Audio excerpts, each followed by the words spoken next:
How you doing? How's everybody? Good? It's 2019, right?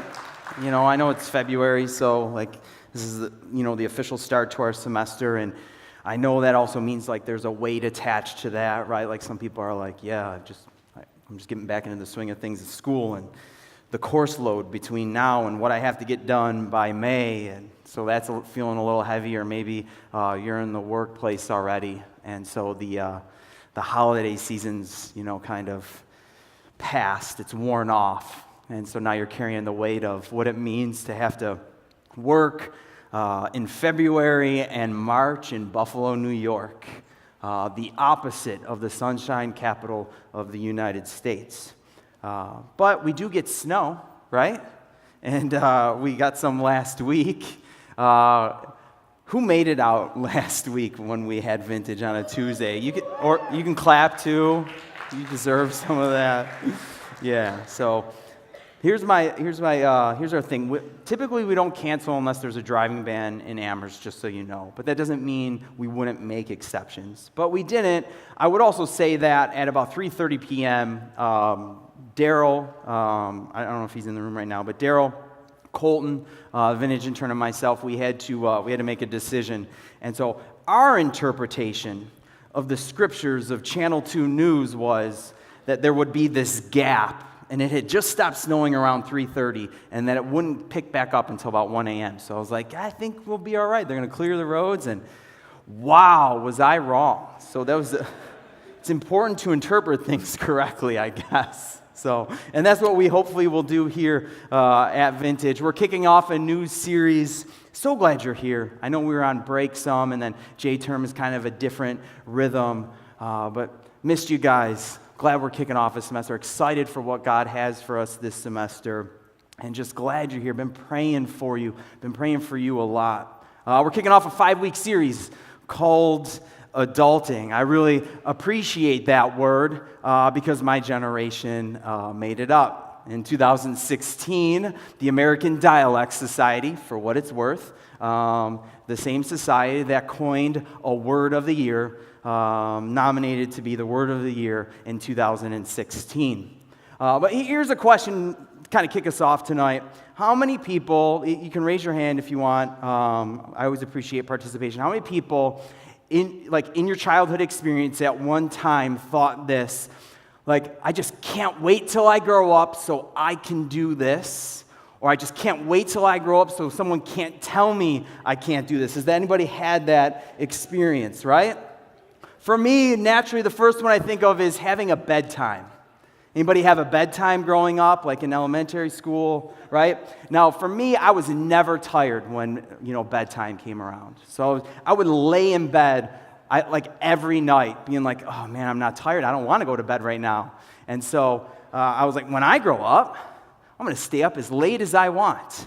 And so I've kind of done that at times to my peril, having a late bedtime and not always getting the sleep that I should, that my body requires. Or maybe it's has to do with dinner, right?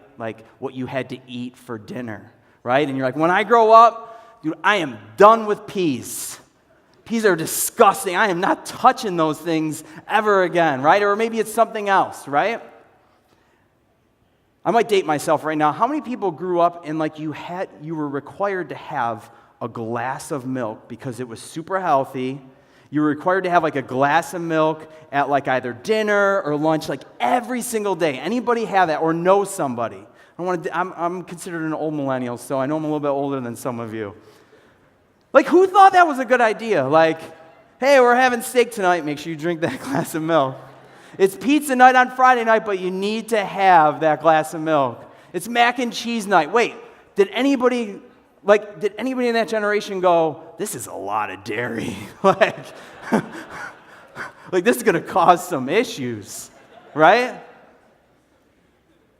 And then maybe you thought, hey, when I grow up, I'm going to go out on Wednesday nights. You know what I mean? I'm going to go and do things during the weeknights, whatever that might be. And so then all we want to do when we're kids is be an adult and grow up so that we can do what we want when we want. We feel like we have all this control and we can do things And then the term adulting hits because it's like a slap in the face, like, oh man. So, and then, our generation, what do we do when we're having to cope with things?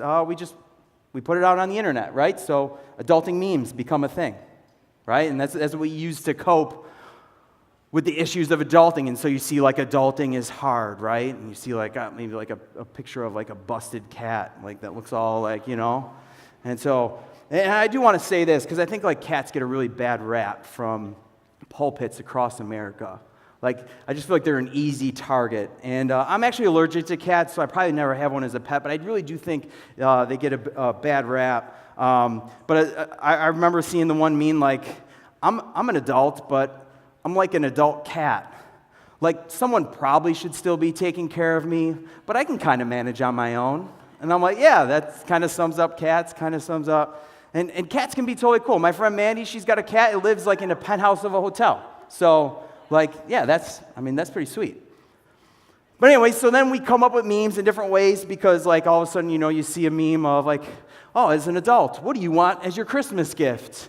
And it's like, just for someone to pay one of my bills, right? Like, I used to think I was going to be able to make all this money and buy what I wanted. And it's like, oh, no, I don't have enough money to buy what I want. I barely have enough money to buy what I need.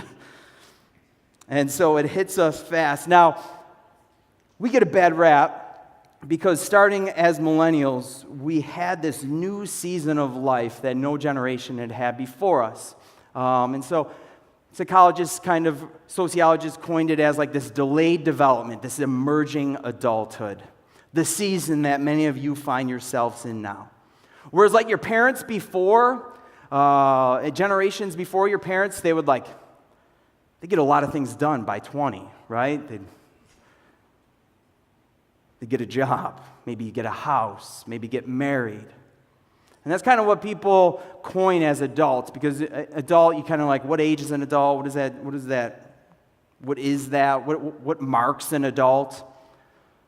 And a lot of times the three factors are like having like a job, either like a steady job or a job in your career field, being married, and being financially independent. Now, New York Times did a study, and our generation and you younger Gen Zers are finding yourselves in a little bit of a different situation compared to our parents. At age 25, 50% more people at age 25 now are likely to be in school than in our parents' generation. There's also 50% less chance of them being married at 25. They're getting married later. They're becoming parents later. 50% at age 25 are more likely to still need financial assistance from their parents. And so you get a bad rap for this season that is kind of unique to our culture called emerging adulthood, where you didn't just pick up a job at 18 and then you were able to buy a house. Like a lot of us realize, like, man, it's kind of tough to buy a house. Even the job I get out of, maybe even my undergrad, I might not be able to afford a mortgage. And our parents didn't necessarily have to deal with that. Some of them could walk out of high school and get a job. Whereas some people walk out of a 4-year degree and still having a hard time finding a job in that field and then having to go back to take a retail job that pays minimum wage. And so I don't want you to sit here tonight and feel any kind of guilt if you're still living at home. There's some great wisdom to that. And so I don't want you to feel guilty about that. Now, maybe you should in about 15 to 20 years, right? You don't want to be like the weird uncle that lives in their parents' basement at 45. I actually have an uncle like that. Actually, I probably should not have said that. Hopefully he's not listening. Odds are he's not, but still. Then you probably should feel pretty bad. But here's the thing, like, you're created to grow, right? Like you and I, we're all created to age, right? We are aging even right now. So you're created to grow, you're created to progress, you're created to mature. But now in this new emerging adulthood stage of life, we see that people, instead of just doing those traditional things, they're exploring. So they have an average of 7 jobs between ages 18 and 28. They're traveling more, of course. They're not committing or anchoring themselves down to a house or a mortgage or maybe even a specific city. They're going around and seeing maybe where they want to live. And there's some great advantages to that freedom of exploring. There is also some costs to it. And so people in your generation, in this season of life called emerging adults, they use mental health services at a higher rate than people that are both older than them and younger than them. They have more mood disorders, greater anxiety, and have higher rates of substance use. So there is some cost attached to it. And I think that all boils down to this desire that is found in every human soul is to have meaning in life and a purpose.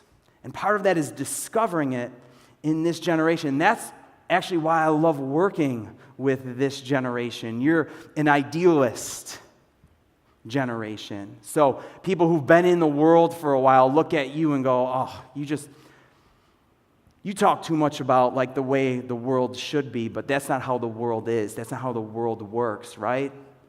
And so you and I, we're not grizzled quite yet, so we're still like an idealist. And I actually kind of appreciate that.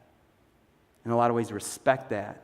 To maybe even see the potential of the world, maybe similar to the way that God sees the way things should be. But the human experience is more than you and I just cleaning ourselves up, showing up to work on time, paying our bills, cleaning up around the house, presenting ourselves. I mean, it's more than that. You need to grow spiritually. As always, each week we'll look to the scriptures to see what they have to say to this topic. And so we see in a couple of verses this idea of growing spiritually. 1 Corinthians 13:11, Paul writes this, "When I was a child, I spoke like a child. I thought like a child. I reasoned like a child. When I became a man, I gave up childish ways." So again, we see this progression, right? I used to think in a way that was childish or immature or incorrect. But now I'm a grown-up. And so I put childish ways behind me. The writer in Hebrews chapter 6 says this, "Therefore, let us move beyond the elementary teachings about Christ and be taking forward to maturity." Let us move beyond the basic, simple teachings about Christ, and let's grow. Other passages talk about going from spiritual milk as being infancy in faith to eating meat and solid foods in your faith, using it again as an illustration about growing in your faith. So if you forget everything I say tonight, remember this. You were created to grow. You were created to grow. Physically, that's without question. I already mentioned that, we're all aging. But you were created to grow, and that includes spiritually. And so I know some of you here are like, bro, I don't live at home anymore. And it's okay, you can bro me. I'm a bro. I'm flattered if you do that. Bro, I don't live at home anymore. I'm not on my parents' payroll. My parents are on my bankroll. I'm, rich young ruler, right? It's my hip-hop name or something. But some of you may have made some of those decisions in terms of your finances or your career path. But man, you really need to grow spiritually. And maybe even some of you have been part of this ministry or been following Jesus for a number of years, and you don't look very different than you did a few years ago. You haven't grown. And tonight I'm here to tell you, man, then you're missing it. And I'm not trying to do it in such a way where I'm guilting you to feel guilty about where you are now. Instead, I'm trying to encourage, I'm trying to push you in a direction of growth because I know that that's God's desire for you. So I wanted to find a passage that kind of spoke to this, about helping us grow or maybe even train to be an adult. And so I went to the letters to Timothy. Paul's writing to a dude named Timothy, and he's right around your age. And Paul is an older spiritual mentor. He's actually even like a father figure to Timothy. Timothy didn't really have a dad in his life. And we see that in the scriptures that like his mom and an aunt took care of him. He didn't have a father figure. So Paul's not like a father figure. He's a spiritual mentor. And he's training him up to be a leader. And I know you might be sitting here saying like Jay, that's cool, but this isn't going to completely apply to me because I'm not going to be a church leader someday. Like I don't want your gig. I'm not going to be a pastor. I'm not going to be a leader in church. And I would say I absolutely disagree with that. Again, the potential in this room. The fact is that you are going to be the church and the leadership of the church. You are going to take the place of the generation above you. And you will have a significant role to play in terms of the church or the body of believers, not just in this country, but even globally. And so he's trying to encourage, he's trying to pour into this young guy in his 20s. And he says this in 1 Timothy chapter 4, verses 6 through 8. You will be a good minister of Christ Jesus, nourished on the truths of the faith and of the good teaching that you have followed. Have nothing to do with godless myths and old wives' tales. Rather, train yourself to be godly. For physical training is of some value, but godliness has value for all things, holding promise for both the present life and the life to come. So I want to focus on just a few things in this particular passage. He says you're going to be a good minister of Christ Jesus. You're going to be helpful to others in terms of their faith and their spiritual growth if you're nourished on the truths of the faith. So that's important. You need to be nourished, and it needs to be truth. That's a big deal. Because that can be a bit cloudy in a culture like ours. What is true? What is truth, right? In a world of fake news, right? Or what really happened.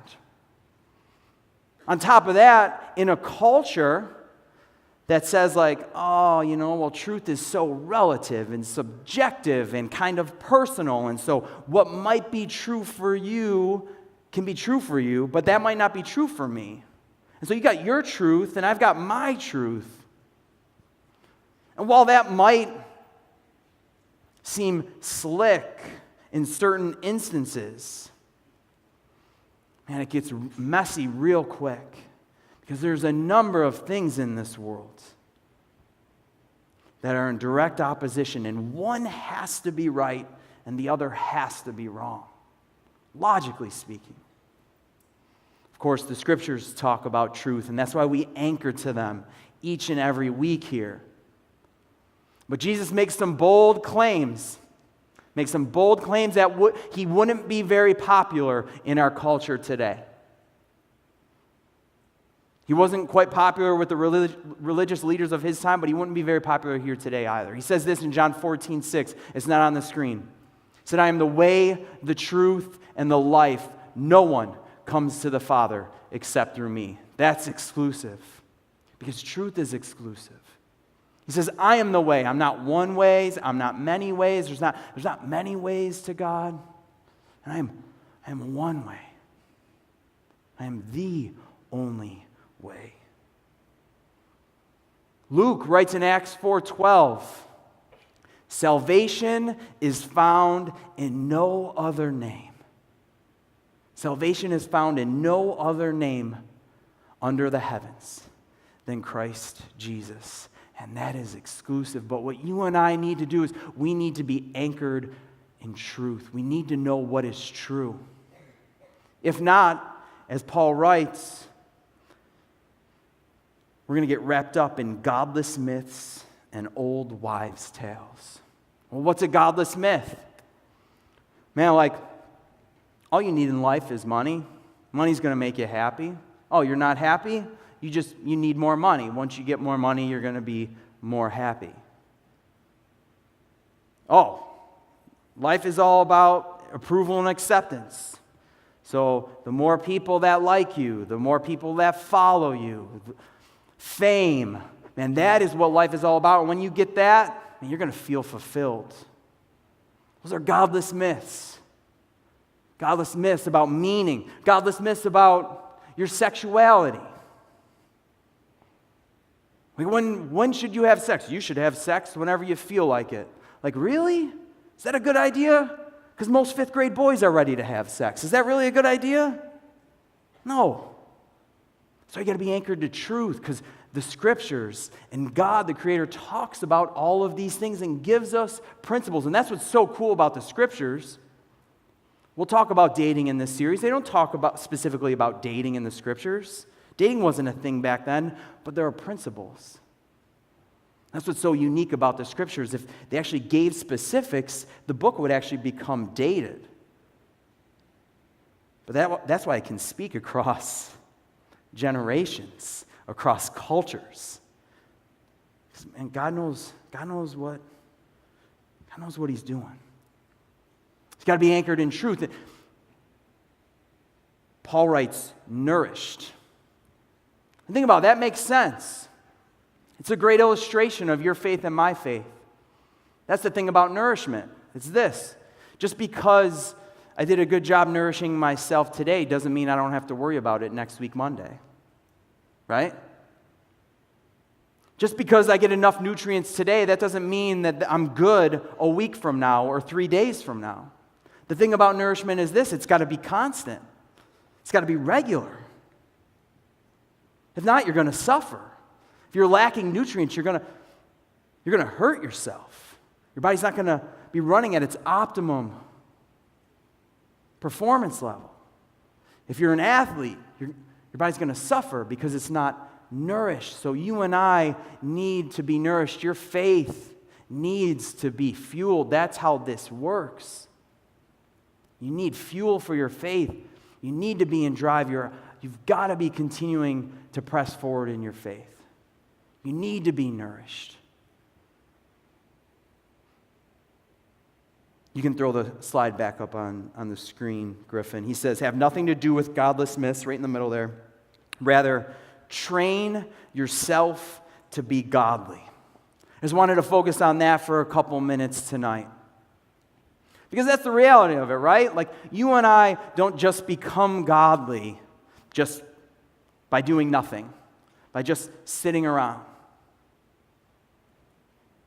You don't just all of a sudden become godly tomorrow.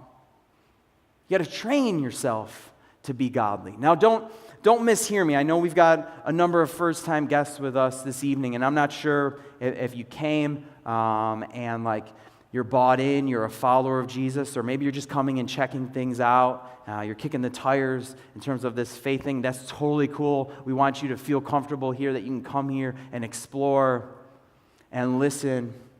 I'm not talking about earning anything from God.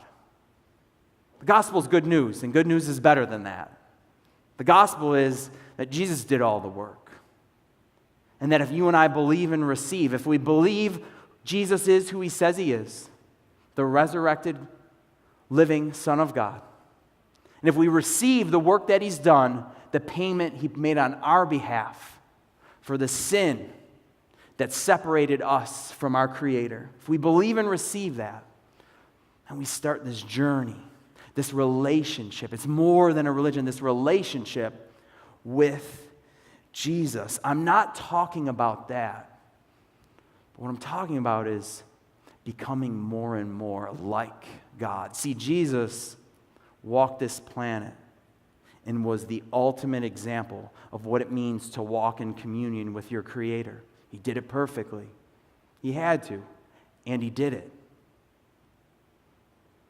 And when you and I step into this faith, we're invited to follow Him, to become more and more like him, to grow like Jesus, to grow in your Christ likeness, to look more and more like Jesus. Now, we talked about that actually the first Tuesday of this year.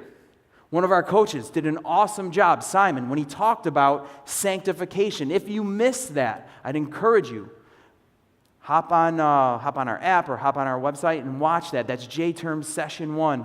As one of our coaches, Simon, did a great job unpacking what it means, what sanctification means. But this is our participation in it, to nourish ourselves with truth and to train ourselves to be godly. And it is training. It's a great, great way to describe it. It takes discipline.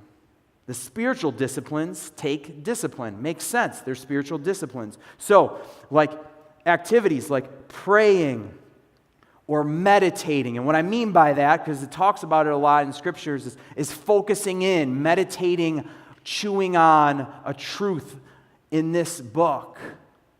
Fasting, worshiping in a setting like this, but also worshiping, in your apartment, alone at Saturday night, or in your car when you're driving, living a life of worship, or even studying the scriptures, taking the discipline to study it, or serving, or learning. These are all spiritual disciplines that take training. They just don't happen. That's not reality. That's not how life works.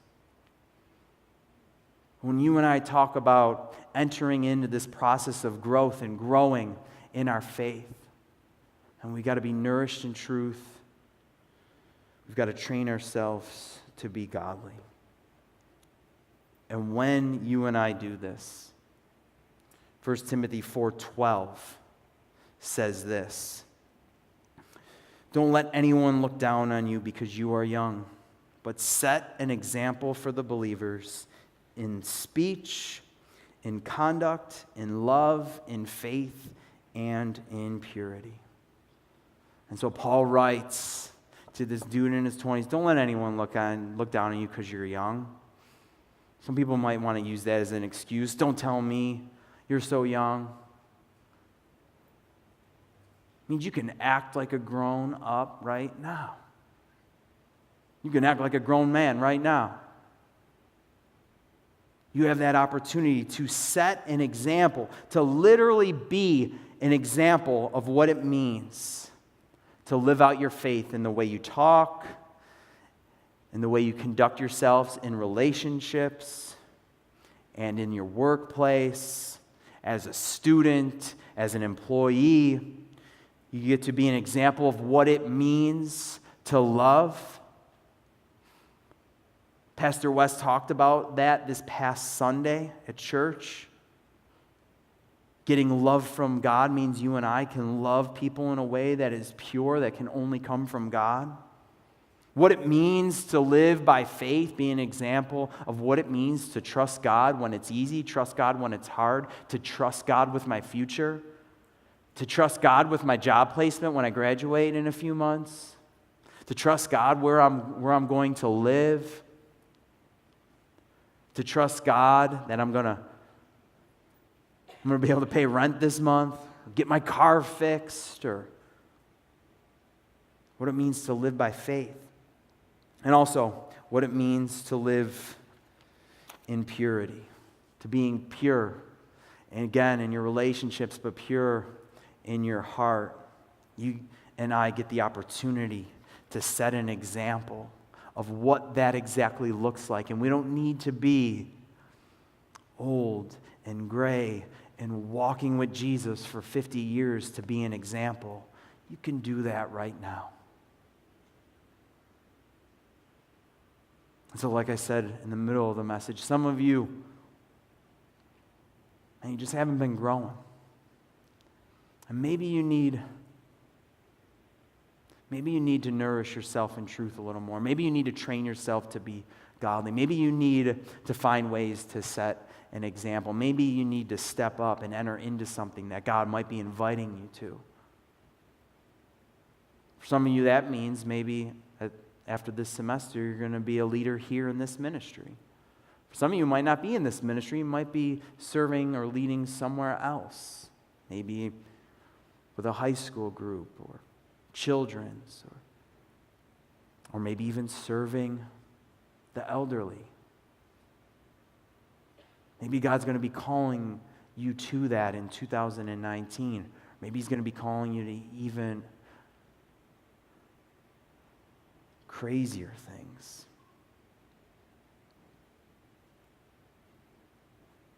My prayer for you is that you connect with the God who created you and loved you, so that He can invite you on a journey with Him that is going to change you from the inside out, and that you will grow into exactly what God created you to be. If you would, please pray with me as we close this portion of our time together, this portion of our service together. Just give you a few moments to reflect. I didn't necessarily have to say anything profound tonight. I shared scripture, and I believe that that is absolutely profound. But again, I know it's Tuesday night. For some of us, it's the rhythm of our week, and that's not a bad thing. That's a good thing. Some of us, and this isn't part of our normal rhythm. Maybe you're here because someone invited you. Maybe you're here because you haven't been here in a while. I do know this. God is a God who is intentional, who's calculated, and has ordered the details of your life to have you here tonight. And of course, the question is why? Why did God want you to come here tonight? I encourage you to figure that out, to listen intently to what God has for you. I encourage you to respond.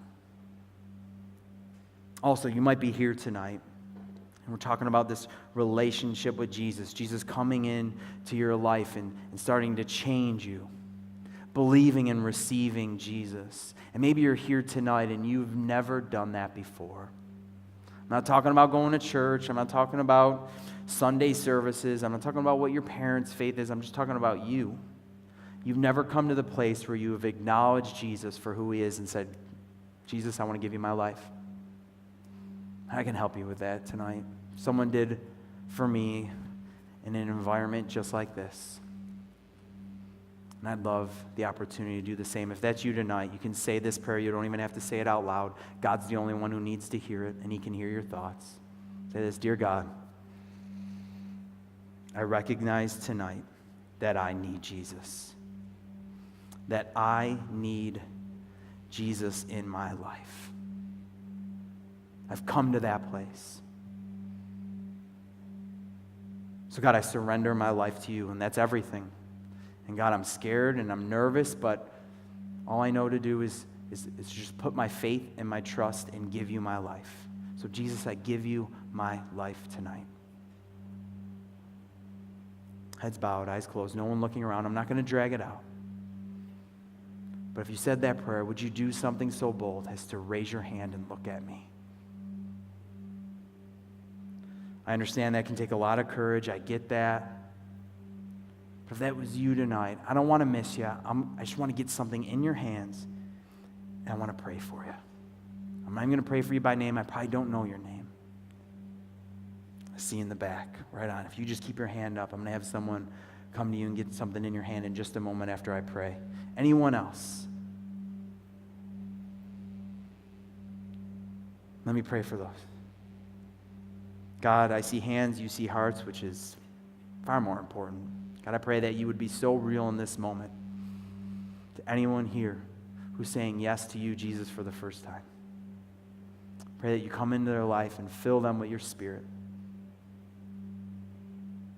With your hand up, appreciate that so much. Appreciate your boldness. I've got a leader right over there, and they're just going to get something in your hand. They're going to have a quick conversation with you because we're about to sing a couple songs.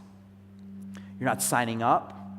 You're not joining anything. You don't even have to give any information. They just want to be able to clearly communicate something we put together that will help you. It has nothing to do with joining this church. It just has to do with like living your faith out. And if you want, you can bring someone with you. So they're going to come to you right now, and then they're going to have a quick conversation with you in the cafe area. For the rest of us, Father, God, it's an exciting season of life growing into adulthood. It's scary, of course. It's stressful.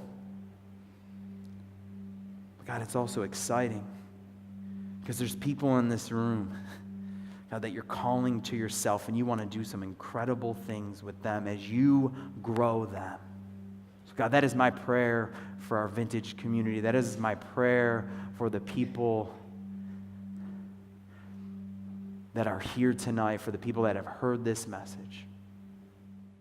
Thanks for watching this episode of Vintage. If God spoke to you through this talk, please click on the button titled, How Do I Follow Jesus, on our website, and feel free to contact us and let us know what God is doing in your life. Thanks again for watching.